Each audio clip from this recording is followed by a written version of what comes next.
I think isolation is the linchpin to every other failure. Isolation leads to addiction. Isolation leads to making all the terrible decisions. And the enemy loves to get us isolated. That's his whole goal, is to separate us. He even, had Jesus out in the middle of nowhere in Mark 1, and he started challenging him with all kinds of questions. Yeah.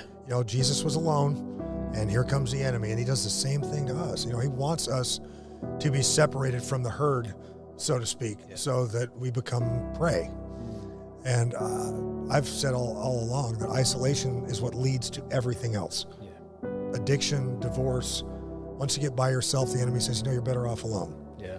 Or now I got you, now I'm gonna start lying to you, and you're gonna believe it because there's nobody there to refute the lie. Yeah. When you're by yourself, you look in the mirror and he says you're a failure. Look at you.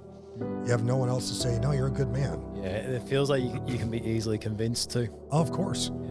And the longer we're isolated, the more distant we become, the less likely we are to spend time with God, the less likely we are to spend time in the Word. We're going to get increasingly disappointed in everything. And then we're going to hyperanalyze everything too and feel even worse. Yeah.